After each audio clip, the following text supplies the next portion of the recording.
be at the ballpark. He'll be on the backfields. We're going to be down in Jacksonville this weekend for all things Jaguars and the Ravens. But this is going to be one of my favorite segments of the week. I got a lot of friends down in Jacksonville, and I'm going to have them all on before the weekend is over. And some of them are from Baltimore. Some of them spent time in Baltimore. Some of them are even from Philadelphia. This next guy, longtime Baltimore Ravens insider with Rave TV and running scoreboards and for 2 coaches and 2 administrations, now with the Jacksonville Jaguars. And he tells me that he has the biggest TV in the world. He is Larry Rosen, senior executive producer at Jags Cinema down in Jacksonville, and getting your sunshine going, Rosen, aren't you? There's no doubt about it. There's no doubt about it. How are you, brother? My love to the wife. Please, please, please give her my ultimate and deepest regards. Well, she knows. She's usually about 30 feet away when I'm doing radio and television, so she has heard. She says, "How's Larry doing?" And I'm like, well, probably not as well as we're doing at 2-0 right now. Look, I mean, the Jacksonville thing's, it's tired. It's played out. You went down there. You knew where they had been. You knew where they wanted to go. I think everybody likes Gus Bradley universally. Boy, this is as big a game for the Jaguars as there is, because a loss here would set it to 0-3, and then it really does become the same old Jaguars and a lost season. I don't think anybody in football, anybody in the media, believed that this team was going to put in one of those 3-13s or 5-11s this year. Everyone felt like this was a better football team. Yeah, well, the above, and we get on a plane for London a couple of days after seeing the Ravens, and that's a long, long trip, 0-3. So, yeah, there's an inordinate amount of pressure on a late September football game. It's an extraordinarily talented squad on paper, but you win no games on paper, and it takes time, as you know. You've seen what championship teams look like, to find cohesion and rhythm and to trust each other and all the things that go on with young teams. But, it's just funny, Nestor. You're a major student of the game. You pick up a roster sheet and say, well, there's a first rounder, there's a first rounder. Hey, that guy was a Pro Bowler somewhere else, and this team should start, winning some football games. But you don't win football games on draft day or at OTAs. You win football games making appropriate decisions in the moment and being tough and strong and powerful, overcoming adversity. As Billick would always say, it's not what happens that's bad, it's how you respond to it. And those are the lessons that this group's got to learn. Well, for this group, and I agree wholeheartedly with you, I mean, we saw the Jaguars play last year, and they didn't look much better than any of the other Jaguars teams we'd seen, although our team stunk, and you guys stole the game at the end of the game on the officiating call. But I look at these names, and I see Jokel, and I see Robinson and Hearns, and, and Yeldon and Bortles and Ivory and Fowler, and, they are the all-April team, right? I mean, every year, the Jaguars are leading the broadcast at some point and leading it with some version of drafting some Jalen Ramsey, who is going to be the next Deion Sanders until the games start to get played. And I know Gus is a good coach, and I know Gus is a good human being, and I know they've recruited good people into that building. What the hell happened in San Diego the other day? I mean, the Green Bay game, okay, I'll hear that and I'll see the improvement, but the San Diego thing sure was a thud. I agree. Look, as well as I do, young teams going east to west to place veteran quarterbacks on the road. The Ravens have had a lot of trouble with Rivers in San Diego over the years, even when they had, Hall of Fame leadership across the defense. It's a tough call. What happens with this squad is a couple of bad moments in the first quarter, and without that real depth or without that real, experience with being able to handle those situations, it goes from, 7-0 to 9-0 to 28-0. There's 2 teams that were down by 3 scores early on last Sunday, and one with a veteran quarterback and, a lot of winning history, figured out a way to come back, and the other one, it just kind of continued to slip away. Now, having said that, I wholeheartedly believe they've got the right people in the building. They've got the right players on the field. The NFL is a really hard place to win, and it might take you 6 to 8 games before this team starts to get its legs under them and understands who they are and how they play. But you look across the skill positions, and you go Bortles, Ivory, Yeldon, Julius Thomas, Allen Robinson, Allen Hearns. There's a lot of teams that would take that group. There's a lot of teams that would take that group. But that doesn't guarantee you're going to win football games on Sunday until you start reacting with precision and doing what you need to do in the moment on game time and handling your time management and your timeouts and being ready to kind of make that play at the end. And that's just the ingredient that hasn't kicked in. Larry Rosen of Jags Cinema, my longtime friend and longtime Raven guy. So I got to ask you this, bro, because this is going to be fun. Because I was with Eric Weddle on Tuesday night up at Adams Jeep in Aberdeen. We were swabbing for the bone marrow registry. And when you walk into the Murph last week, so when I walk into the Murph, I think of my Aunt Jane. I think of watching Denny Nagel throw a two-hitter there one night against the Padres with my aunt. I think of Tony Gwynn and Trevor Hoffman. I think of Hell's Bells in the '98 World Series. But what I really think of lately is 4th and 29. And Eric Weddle was obviously the guy out there at the end of that play on Ray Rice. And I had to bring that one up because when I go to the Murph now, I think of the most amazing football play I've ever seen. Hey, diddle diddle. Hey, diddle diddle. And when Ray stopped him, when Ray Lewis shot the gap on 4th down to end the game, whatever, was one of my favorite defensive plays in 15 years with the Ravens. Oh, that was on the Sproles play. Unbelievable. On the Sproles play, exactly sure. Right. That was, and we had Ray mic'd for that, and we knew he was coming. and here he comes, and there's the 5'6" guy on his back. Game over, lights out. Get on the charter. I think there was a lot of woo going on after that. Yeah.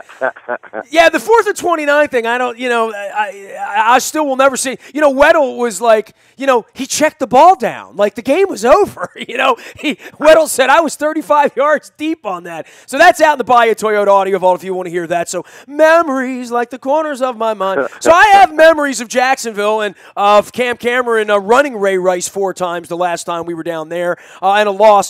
The one thing that I've gone through with a lot of people this week, and I need you to impress upon me, first of all, I think a lot of Ravens fans are coming down. I am not doing a trip. I'm not doing a party. My wife was still very much in battle mode in the spring and the summer. We were putting the schedule together. So I'm just sort of sneaking in, sneaking out. I'm not playing any golf, but I will find the beach at some point down there on Saturday, Larry. I hear they have a lot of sand down there. The stadium, the experience, Shad Khan, the Jaguars, amphitheaters getting attached to the old Gator Bowl. Look, man, I've been going down there for 20 years. The place was always sort of big and dumpy and old, and I would always scratch my head and say, how the hell did this place get the expansion team instead of us? Because I've lived through all of that at the bar at Bo Hager's back in '93 with a bottle of champagne that never was opened, and then stealing football teams. But, I'm waiting for this vibrant version of the Jaguars. I know you've been bragging about the stadium and the scoreboards and Shad Khan and the pool, out on the one side of the stadium that I've been invited to sit in and tweet in.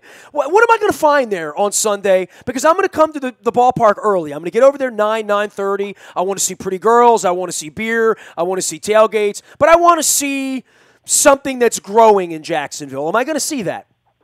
Yeah, look, for a stadium experience, the NFL ranked the Jaguars the best stadium experience on game day.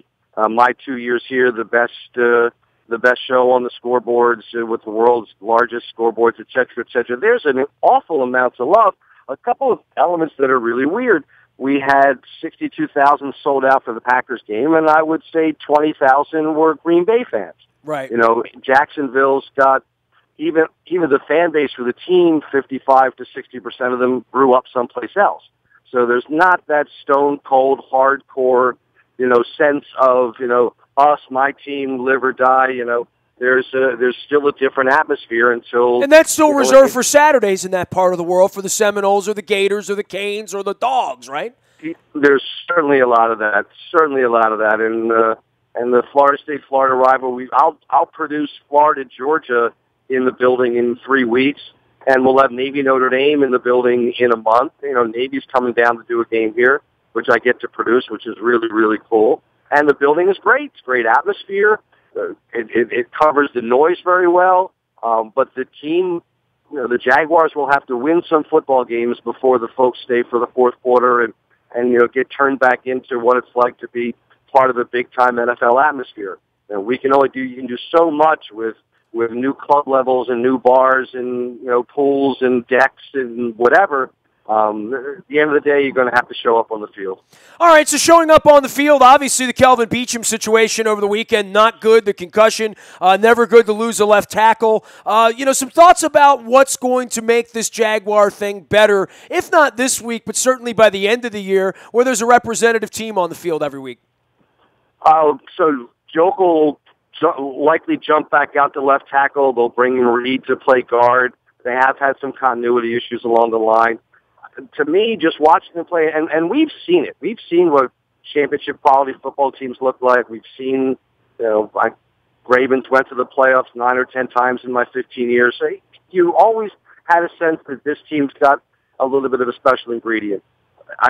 They need reps. These guys need reps like a college football team in August. They need reps. They need execution, precision, confidence, get to know each other. It's very, very, you don't turn over 40% of your team from one year to the next and immediately act as if you've been a veteran line that's played together for 60 games. The league just doesn't work that way.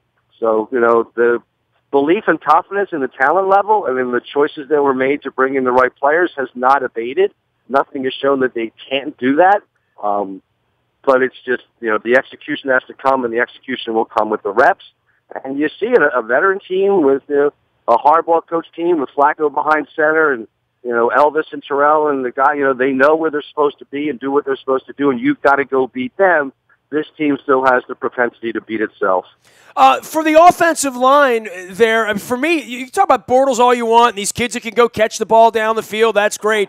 They need to learn to run, and they got to protect Bortles. I mean, the offensive line is where I'm looking in Jacksonville and saying, it doesn't look elite to me, and until that gets better, it's hard to make the other things happen on your offense. Agree. We haven't seen Chris Ivory yet. He was the big signing, and a year ago, the Jags were really poor on third and short and on goal line. Yeldon was a little small for some of those situations. So they brought in Ivory, who looked really terrific. And suddenly the offensive line looked a lot better when Ivory was running people over. And they've got a great right tackle out of Dallas, Jeremy Parnell. He can really play. And, remember back in the day, you give it to Jamal behind J.O. and Mulatalo, you could tell the Steelers it's coming, and we're still going to get 4 yards out of it. It was that level of talent and execution, and they're trying to develop that on the right side with Ivory going behind Parnell. It's still very much a work in progress, and like you said, even no matter how mobile your quarterback or how big your backs are, Cam Cameron used to say that the offense would get Ray Rice 1,500 yards. He'd get the other 500 just because of his talent, But you've got to get that first 1,500 based on having holes and a guard that pulls the right way and getting to the second level and all those things. And that's still coming. Jalen Ramsey, hearing tons about him, Larry Rosen. Some thoughts about a young kid coming in. We've drafted a lot of cornerbacks around here over 20 years. I know Ozzie wanted him, and I know, on draft day, all the talk about the left tackle and who was going to get whom. Ramsey was a guy that the Ravens would have made a move to try to get because they thought he was special. And he is, and he's a stone-cold shutdown corner. He's a Chris McAllister type, rangy, funny, cocky, confident. He wants to be singled up head on with the wide receiver across the line and say, I'm going to take you all over the field. And he's got the short memory. I think he's a great kid. He's a lot of fun. We mic'd him up on draft day, when he came in for his first performance. Florida State kid, so the fans immediately were in love with him. He's a piece. Prince of Nakamura is really kind of more interesting piece. He came in as a free agent on the other side. If he can play, and you've got the Dwayne Starks on the other side, if you've got Ladarius and Jimmy Smith, then you have to change the dynamic, and it changes where your safeties have to play. But I think over time, Ramsey will be that one-on-one shutdown corner, put him on your lead receiver on the big side of the field, the boundary side, and let him go. But, he's 2 games into his career. He's 2 games in. Malik Jackson gets a lot of money. He brings some jewelry. I mean, obviously, Gus had some jewelry coming in. You're trying to bring winners in to mix in with these kids. Where are you with Malik Jackson? Certainly a ton of dough for him. And, by its very nature, you always overpay these free agents when you bring them in from elsewhere. No question. He's also a very, very good guy. Changing culture, winning culture. Guy comes in with a ring. Arthur Brown is here. So they were saying there's 5 guys that have rings from somewhere else that have made it to Jacksonville. Arthur Brown made it 6. So there's 6 guys, not counting me, LOL. And Malik is supposed to change what you wanted. You didn't have anybody, and I've talked about this with a number of people, the Saragusa Sam Adams Super Bowl team or the Haloti Nada. They just have that 330-pound guy in the middle that makes you double team. That's how your edge guys get one-on-one. That's how the Suggs and Doomervilles, because Jernigan has to get double. and the Jaguars had nobody that required double teaming down low. Jared Odrick's an excellent player, good outside rusher. Fowler's going to be that kid out of Maryland. Yannick Ngakoue has looked really good. He's probably been the most productive rookie on the team, the third rounder from up your way. He's very quick on the outside. But it's really about it. If you can make people double team Malik Jackson and free up the runners, free up your linebackers for gap shooting, it makes for a much more effective defense. And we're starting to see that. 3 sacks on the outside, and a really nice guy and a really cultural changer. I enjoyed when he came in because he came in with a ring and he came in with confidence. He hasn't shown up as much statistically because he's the guy that's drawn the double teams. Larry Rosen joining us here from Jag Cinema. Long time. How many? 15 years with the Ravens, right, Larry? 2 rings, right? 2 rings. Just 2 rings, First that's all. And last. Just 2 rings. You have all seen Larry's work either through Rave TV or on the scoreboards at M&T Bank Stadium. If you're a season ticket holder, he was the guy running the scoreboards for years and years. And literally, you went down to Jacksonville as part of this renaissance for the stadium and for Shad Khan. You work for that family. You have big televisions. And part of that also is the whole notion that Jacksonville is going to become the San Diego of the East. You used to go down there on the trips with me, same as everybody else, and, it kind of wants to be Miami, but it's kind of southern Georgia. For the growth of the community down there, boy, the Jaguars are a huge, huge part of that, right? Yeah, precisely. And look, Shad Khan, Steve Bisciotti. Shad is in that same mold. The football team is not where he makes his money. So the football team, he's investing in the community and putting in amphitheaters and riverfront awakenings and, millions and millions of his own money into the stadium to make the Gator Bowl, NFL Super Bowl ready or AFC Championship ready. It's an incredible, it's one of those places where I came down for consultancy to see the world's largest scoreboards and kind of what could we do to add some special technology. And every trip I kind of liked it 1 or 2% more. And by like the 5th or 6th trip, it's like, this place is pretty cool. The beaches down here are the best beaches in America, and I'm a beach guy. So there's a beach over by Ponte Vedra called Guantanamo, which is a national preserve. It is stone cold gorgeous, and you're sure you're somewhere in the Caribbean, and I'm 15 minutes from my house. So lifestyle-wise, couldn't be happier.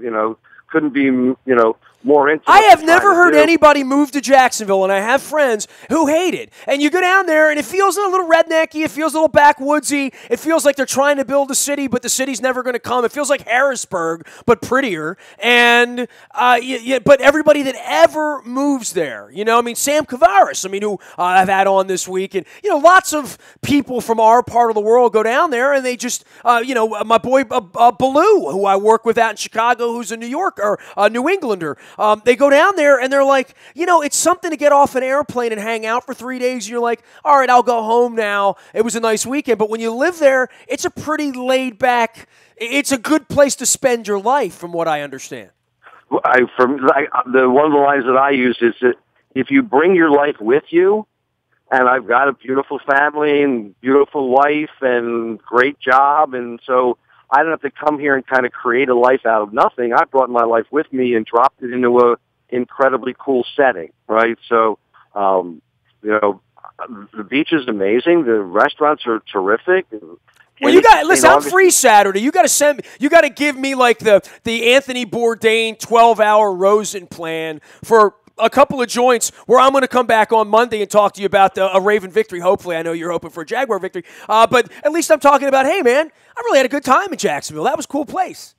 So you just have to decide, are you doing the beach side, you're doing the south side, which is kind of where... Well, dude, I'm not going duck hunting, right? You know what I'm saying? So I want to be someplace where the sun is shining, the girls are pretty, the drinks are cold, and the water's wet, probably, especially if it's 90 degrees. That would be my backyard. No, I'll be at work all day Saturday because I'm Well, good, then you don't need your backyard. I'll just come over to your place. Yeah, I'll pick you a beach, pick you a spot. You can pick your demographic. I want to go a little younger. I'm going up to Fernandino Beach. I want to go a little older, heading down toward Ponte Vedra. I want to see some of the guys from TTC Sawgrass that are wandering around for my little back nine action. I can get you on over there. It's honest to goodness, it's a good, yeah. So if I golfed, I would have already have played Augusta and TP. I would have played. I don't golf, dude. I mean, I find it to be one of the more boring things. I mean, my life is too. I got things to do. I don't have 5 hours to spend out chasing a little white ball, chasing a damn thing around on a sunny day, sweating my nuts off. I want to go to the beach, man. Come on. Yeah, I haven't played golf since I was a dad, and that's 22 years ago. Tennis you could talk me into, but golf, I mean, tennis you sweat a little bit. It's good, you know. All right. Well, anything you need, anything you need, I got your back. All right. Well, I will text you for some restaurant recommendations straight away. Last thing for you, let's talk about the quarterback because that's the most important thing going on down there. Where's the growth of Bortles? When I look up and they're losing 28-0 or whatever it was, as I was going through the Cleveland airport on Sunday night, I'm like, oh boy, because I wanted to watch a little bit of the Jaguars and get sort of schooled up. That was a game tape I don't really need to take a look at from what I can tell. It's interesting because much like Joe years ago when he was forced to start as a rookie and the preparedness of Joe was really strong and, the coordinators would say, I'm just going to give him half a field or I'm only going to give him 2 reads and then I'm going to give him a 3rd read and a 4th read. They're finally giving Blake the full reads and he can make all the throws. He's a very good athlete, very good on his feet. He's been in a situation where you're behind now, so would you make that decision in a tie ball game to try to force that ball in that tiny little window? Well, you're down 2 scores, so you sure as hell better force it in there because that's your only opportunity. So he's got some unbelievable numbers predicated on a lot of checkdowns and, being behind. So you wind up 31 for 50 for 325 and a couple of scores, and it looks like great numbers, but it really was because you were far behind. When they can have a balanced attack and he throws the ball 27, 28 times, in rhythm, and there's a good running game, and you're in a football game, you're up or down a score, you'll see a lot more about what the kid's really made out of, and there just haven't been that many games like that yet. So I think he's got the full package, and I think he's the arm and the athleticism is all there, and he can throw a deep ball, not quite as good as Joe, but pretty close, because Joe's got the best deep ball in football. And I'll be interested to your eyes to see him live, to see what you think of the development. I have been invited to the pool to watch the game on Sunday by some Baltimore folks that have the pool. I don't know if Twitter will work in the pool or whether my phone can withstand the wet conditions down there, but I am looking forward to this. I mean, you and I, look, we travel to games every week. You go to Cleveland, it's sort of the same old, even on the field. But, when there's something new, like I saw the Minnesota thing the other night, it was fun for me to go out to the Super Bowl last year and see that stadium in Santa Clara. I like new things. I feel like this is going to be something I've done 7, 8 times in my life, maybe 9 times I've been to Jacksonville for football games. This is going to be a different one, I think, this time. Well, I think you'll like the place. It's entertaining. All the accoutrements, off the field to make for a great experience. I think you'll have a really great time, and I'm very curious to see how these 2 teams respond to each other, to see how they match up, and to see if the Jaguars can pull it together and, defend home turf. And I want to see if the Ravens can win a road game and go to 3-0. Good start to the early season. Larry, love you, miss you, appreciate you. I'll love you less if you give me a crappy restaurant recommendation on Saturday night.